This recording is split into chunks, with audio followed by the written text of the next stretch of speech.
Thank you, Blair, for that prayer. We'll begin this evening with public comments. If you've got a comment, we'd ask you to come up to the microphone and state your name and the city in which you reside. We'll allow you 3 minutes to speak, and please direct the entire council, and please be respectful. If you have a comment on either of the public hearing that we've got tonight, we would ask that you make your comments during those public hearings. Paul Sturm, South Weber City. The comment I have tonight has to do with, and it's sort of the formatting of the packet itself. The headers have been eliminated on every one of the action items. And when you're previewing the actual packet itself, it's a whole lot easier to see that you've changed topics if you have that header in place. And that's on pages 14, 15, 85, 99, and 107 in the packet tonight. It just makes it a whole lot easier to keep it straight when you're paging through it. And all of a sudden you see the header and you know you've got a different topic. Right. Thank you. Thank you, Paul. Anyone else? Okay, next item is to approve April 26, 2026 minutes. For any adjustments or changes or discussion to the meeting minutes of April the 28th? If not, we'll look for a motion to approve that. Mayor, make a motion to approve the April 28, 2026 minutes. Okay. All in favor, say aye. Aye. Okay, next item, public hearing, where you look for a motion to open the public hearing for executive municipal officers' salary increases. Well moved. Seconded. Motion is seconded by Councilman Howerson. All in favor, say aye. Aye. Okay, public hearing is open. Anyone have any comments they would like to make? Mayor, prior to any comments, can I This is where you wanted to. say something? Yeah, Yeah, one of the numbers on here, the Public Works Assistant Director shows us 3.4%. That actually needs to be 6.8%. So that's a difference than what the packet shows.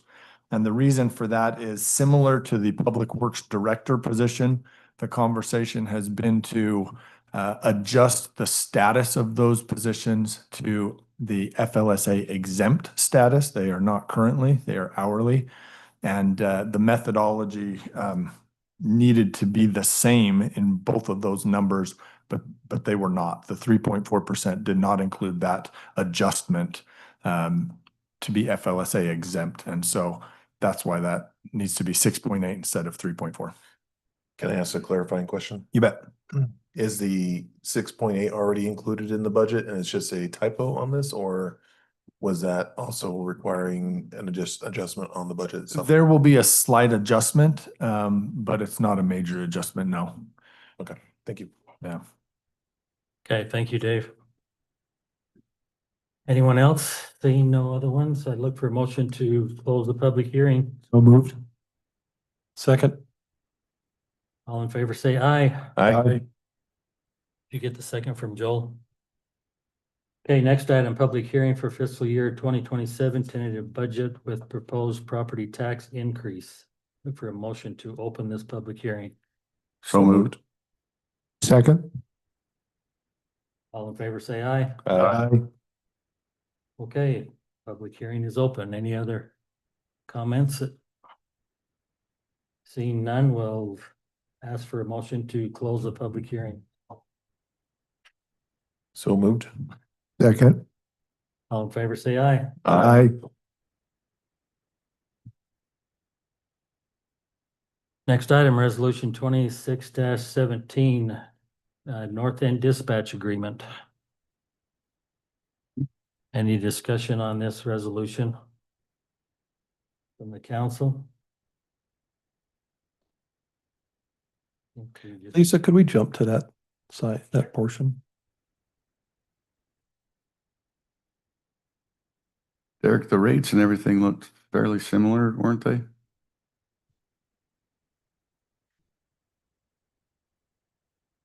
Our cost went up by just over $10,000. And that's as how they've calculated bringing all the other agencies that aren't currently part of Leighton Dispatch on board.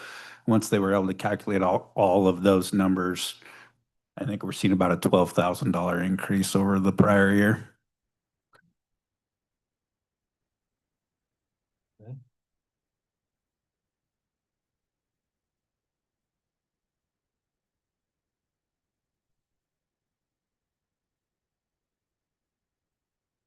Okay, we'll look for a motion on this then.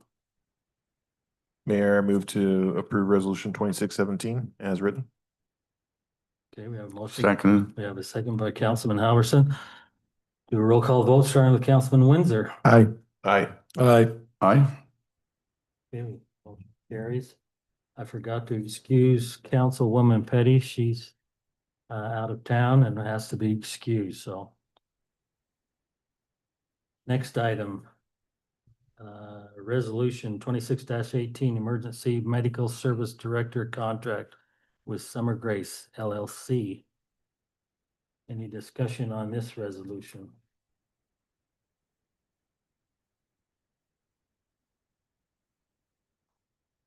She's been doing this for quite some time for us. No, I agree with the background memo. Well, It's been a good job and It's been and a good. very, very reasonable Yeah, price. I agree. Totally. Okay, we'll look for a motion on this. And I move to approve resolution 26-18, Emergency Medical Services Director Contract with Summer Grace LLC.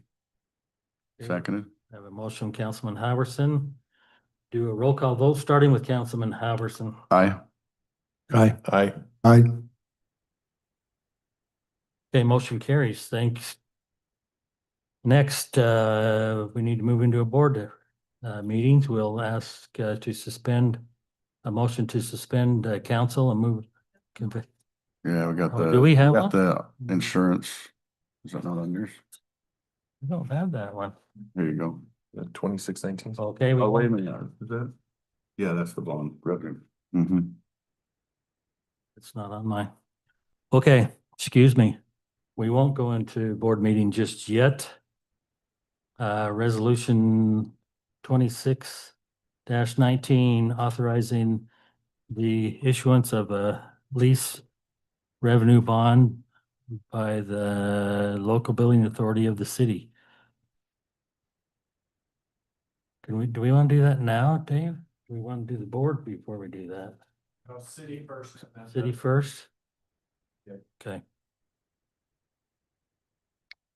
Any discussion on that? Not, then we'll look for. a Does mo- everybody understand what all that is? I thought I did. Yeah, so where we would narrow it down to two in the last finance meeting. Yep. And that's what we were coming back with, and that's why Zion's is here, but it is a good savings. Okay, You can keep that. we'll look for a motion. Yeah, you get another one? Mayor, make a motion to approve resolution 26-19, authorizing the issuance of lease revenue bonds by the local building authority of the city. Seconded. Okay, we have a motion is second by Councilman Howerson. We'll do roll call with Councilman Windsor. Aye. Aye. Aye. Aye. Okay, motion carries. Appreciate that. Okay, now we'll look to a motion to suspend council and move in to our board meetings. Mayor, make a motion to suspend our council meeting and move into the RDA and LBA board meetings. Seconded. Okay, we have a motion second by Councilman Davis. All in favor, say aye. Aye. Okay, we're now in our board meeting. The Development Agency Board meeting to begin with. One item here, public hearing for RDA fiscal year 2027 tentative budget. For a motion to open the public hearing. So moved. Have a second? Seconded. Motion and a second. All in favor, say aye. Aye. Okay, board meeting, public hearing is now open. Anyone have any comments they'd like to make? Seeing none, we'll ask for a motion to close the public hearing. So moved. Seconded. All in favor, say aye. Aye. Okay, we'll adjourn from the RDA and we'll convey into our building authority board meeting. Look for a motion to do that, so So moved. Seconded. all in favor, say aye. Aye. Okay, local board authority board meeting. Have an item to have a public hearing. We'll look for a motion to open public hearing for LBA fiscal year 2027 tentative budget. So moved. Seconded. All in favor, say aye. Aye. Okay, this public hearing is open. Anyone like to make any comments? We got plenty of opportunity. Seeing none, we'll ask for a motion to close this public hearing. Motion to close. Second. All in favor, say aye. Aye. Next item on the agenda is LBA Resolution 26-02, authorizing the insurance of the issuance of lease revenue bond by the authority. Any discussion on this?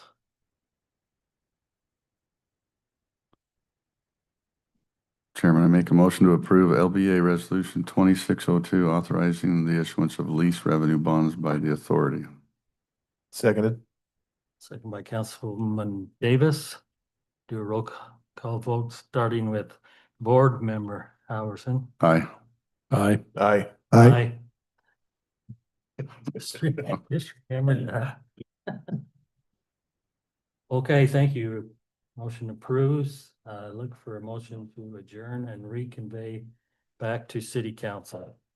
So moved. Seconded. All in favor, say aye. Aye. We are back. I guess we're not gonna, all that for.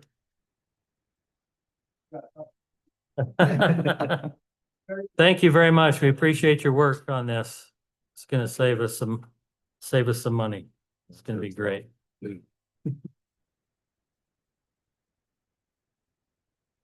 Okay. Councilman Davis. And I seconded.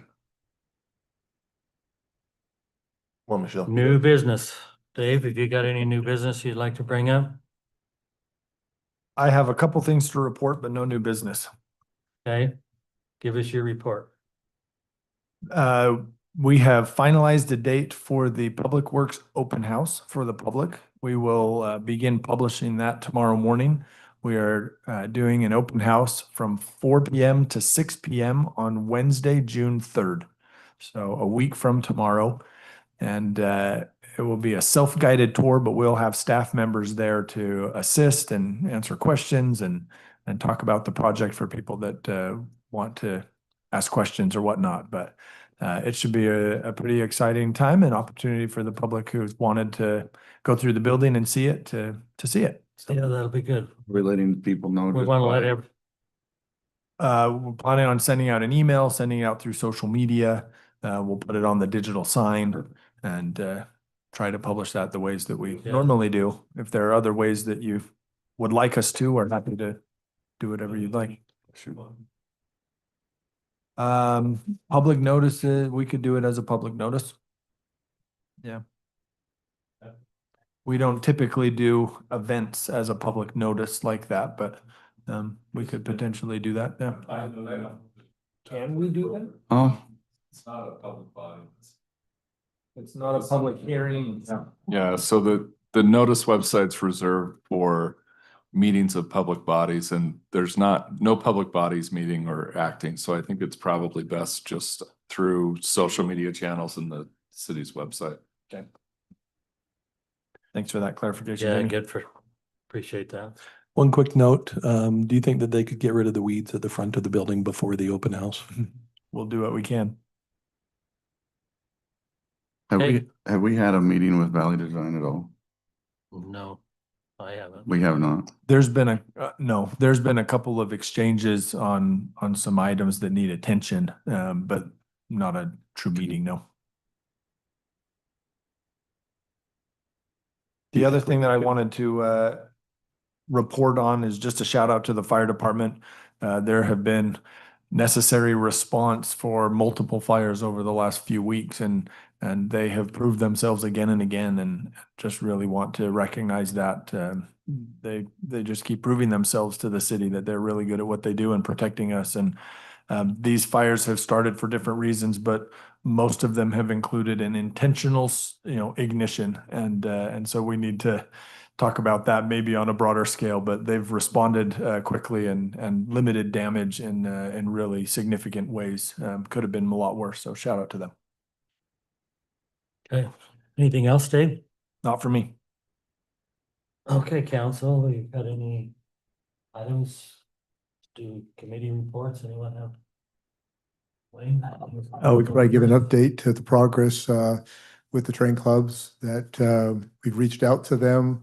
Actually, they reached out to us with some questions about moving forward on some of the insurance items, which we responded to within 24 hours. We then reminded them that the insurance items were separate and apart from the 60 days in which to negotiate a contract. They're now 30 days in. We've still not had them reach out to us to set a date to begin negotiations. Staff has been asked to maybe write a letter to them, reminding them that they have until June 30th to have a negotiated agreement to be brought before the council considers terminating their current agreement. So we stand ready to begin negotiations, but the ball's in their court, and we have not received serve from them. Thanks for staying on top of that. Were you all Dave. aware? President stepped down. What's his name? Did you guys know that? Parker. Parker, Yeah, he did step down. okay. Jeremy, Yeah, we had a safety committee today. It was a lot of fun. We had some good interaction in there. But Dave kind of stole a little bit of thunder calling out the recent fires there, but that's all right. I'll forgive you this time. No, I'm just kidding. No, you're totally fine, Dave. But yeah, I agree with what he said. Our responses, those are quick. It always reminds me of maybe some of the naysayers in the city are like, wow, why do we need a full-time fire team all the time? And it's like, well, it doesn't matter until it does, or until your house is the one that's on fire and there's a 15-minute delay instead of a 2-minute delay, and now your house is burned down to the ground and you're sad. So that's what goes through my mind. Am I the only one that thinks that way? No, I No. agree. I just like that, and you're sad. So thank you, Derek, and thank you to your entire team for being as vigilant as you guys are. We appreciate it. Oh my gosh, my notes just went away. Give me a second. We also did bring up the requested conversation around e-bikes and golf carts. So I'll just kind of give you kind of a high level review, and then I'll let Wayne and the mayor and David keep me honest if I go off track here. But all right, so a couple of things to break down here. When it comes to e-bikes, e-scooters, according to state law, those are considered bicycles. There's no way around that. So basically all rules and it seems like there's some additional rules that come with e-bikes, like if they are modified, etc., that came up. So long as they're following the standard bicycle rules of the road, then they're 100% allowed. And that goes for all one-wheeled, two-wheeled bikes, e-bikes, whatever you want to call them, is the gist I got. Is that correct? Okay. I'm getting the nod from Jamie. So I know there was some concern there, but there's not really anything we can do on that one unless the state decides to throw down some new regulations in regards to that. So that's where we stand on the e-bike conversation. In regards to four-wheelers and ATVs, we don't have really any flexibility there, or very little flexibility, to where it's not really flexible. So the standard rules of the road are you got to be 16 and your vehicle needs to be street worthy. Otherwise it shouldn't happen, and expect to get a ticket from the sheriff's office when they pull you over. License.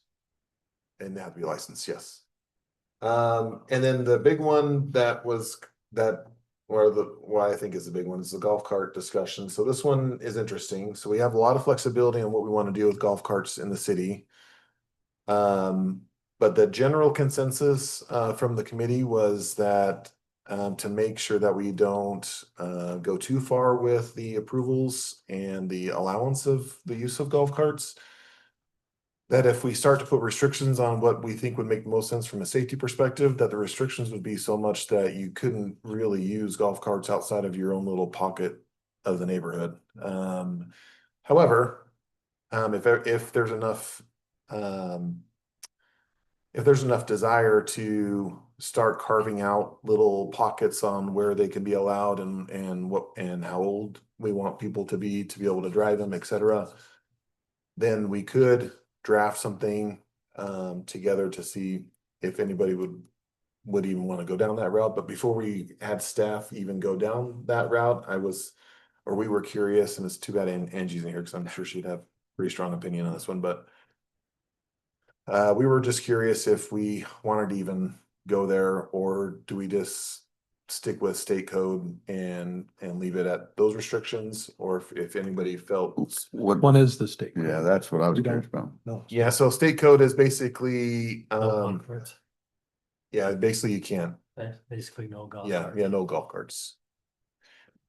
So the option would be to follow or mimic something like what St. George, Vineyard was another example that I didn't quite like Vineyards. I think St. George would be a better one to mimic ours off of if we wanted to start somewhere.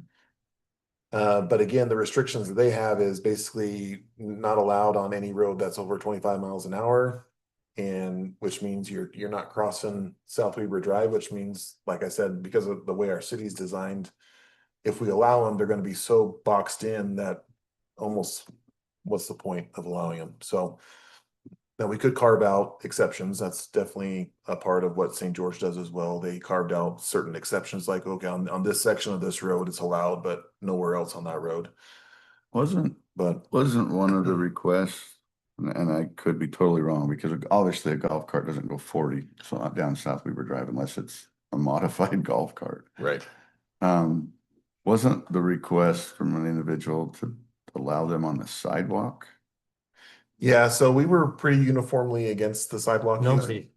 I agree with Yeah. that. That's why I was just curious if I remembered the You request can build it correctly. into the code if you so wish, but I think that would be a horrible option personally. Otherwise, to me, I mean, yeah, I don't think they should be running down South Weber Drive all the time. Right. Well, That was generally the consensus, is that we didn't want them operating on South Weber Drive. Now, the one call out was, well, what about between 2100 and 89? You have an extra wide shoulder. And if we would be comfortable with that, I think I'm kind of 50-50 on that one, but everybody else was almost like a hard pass on that one. So I'm everyone else, so, Yeah. okay, there's only two of us, so. I'm everyone. so I think I'm okay with allowing them anywhere but under 30 or 25, but that does restrict it. I mean, that would be just a blanket thing across this, but that's just something people would have to learn. yeah. I mean, because there's a lot that go around. I mean, there's 10 or 12 that go around my neighborhood all the time. Yeah. And whether they're adult, I mean, a lot of them are adults driving them. Yeah. So, I mean, I'll leave that up to the committee for recommendation. You can understand why St. George had them, sorry to jump Yeah. in, you know, with all the golf courses down there and the tenured people who live down there, that's probably their mode of transportation. It made sense to have some sort of additional requirements to what the state had to Mhm. allow certain things like that, because people own the golf carts. As Jeremy was saying here, if we're, the age of the driver was part of the restrictions in the code, 16 and above. And then the speed limit, if you're putting them on roads that are about 35 miles an hour, who's at risk? You got a semi, you can't control things that are going down South Weber Drive. You get an 18-wheeler or even a big dump truck coming down there, and it makes for a very uncomfortable situation. And then one of the destinations, the golf carts, where people want to go, maybe go to the elementary school, maybe the rec center, Maverick, or the other facilities that might go. Those seem to be the areas that people may want to go to do the candy run or whatever you want to do. But how are you going to get there if it's or 30 miles an hour or less, or 25 miles an hour. Mhm. There's no route to get there. So now it's like, okay, are you setting them up to, just jet across the frontage road or just jet across South Weaver Drive? And now, yeah, they're adults or near adults and they got to make decisions, but at what point do people want to push that limit? So the question became, do we want staff to move forward and put something together like that, knowing it's going to be, blocky, I guess was the terminology that was used. Or do we say, by all that effort, it's really not worth having, so why spend the time? That was kind of canvas question we wanted to ask the council. Yeah. Do you know if the state code is for drivers 16 and above? Or it's absolutely no one? No golf carts on. Oh, golf, Yeah. yeah. Public roads. I thought we couldn't supersede state law. You're not, state law establishes a default rule. And so the default is no golf carts, and then there's space for cities to allow them. And it points out the different elements of the use of a golf cart that a city can restrict. So you can restrict the age of the driver, the locations where golf carts can be driven, the speeds of the locations where they can be driven, and then whether they can allow passengers in the golf cart or not. Well, I would just say that if I would prefer, instead of just letting it go willy-nilly, that we do have staff sit down, put together age. Just thinking through it here, I know I can make it from all the way over from Maverick to at least the school and now beyond it, going a little bit further. So I think you're right. As long as we're looking at, okay, is the real question, are we looking for 2 or 3 people that want to be able to cross the overpass to get to Maverick? Or are we talking about, we've got just so much demand that everybody else wants to be able to drive their golf carts up and down the roads constantly? Yeah, Because I get them on my road, and every time it's underage kids, every time they are hanging on to the sides. They're not driving it responsibly. They're driving it as if they're having fun.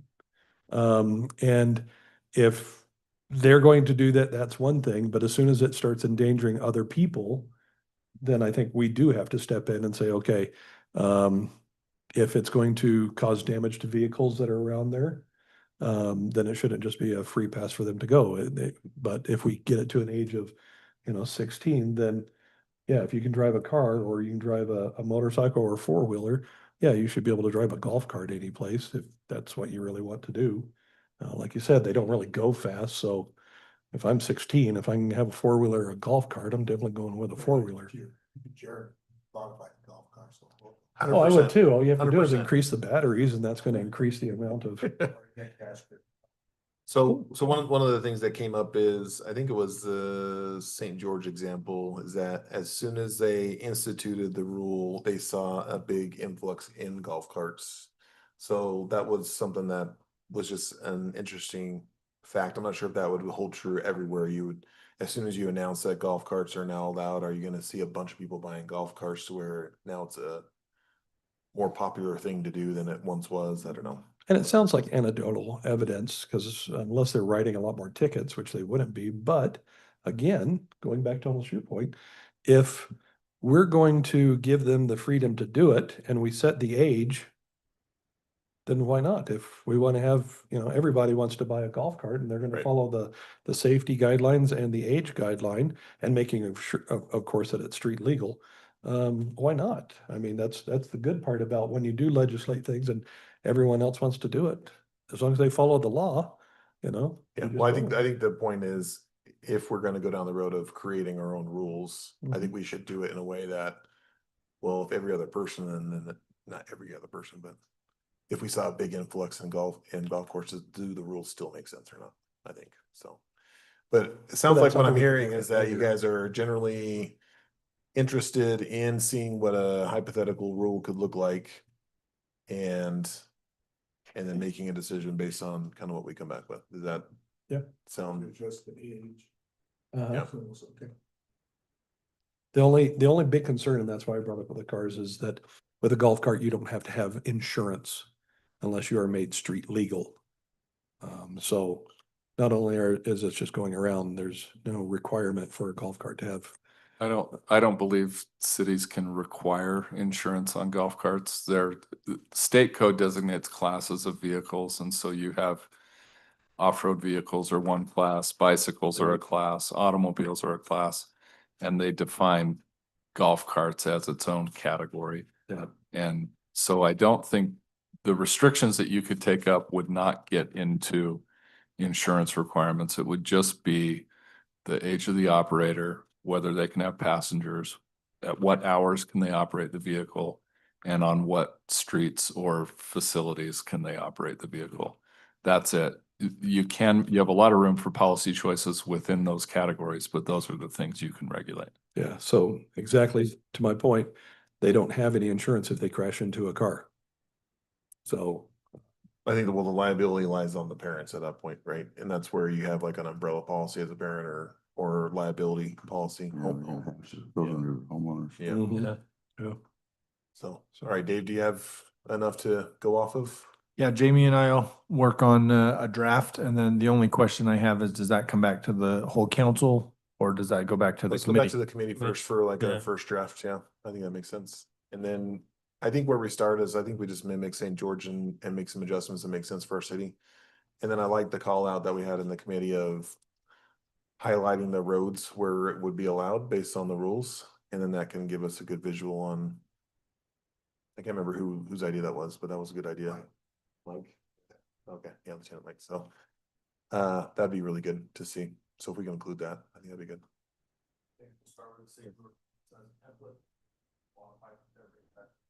Perfect. That's all I got, Mayor. Okay, great. Appreciate it. Joel? None. Blair? Nothing to report. Okay, with that, then we'll look for a motion to adjourn. So moved. Second. All in favor, say aye. Right.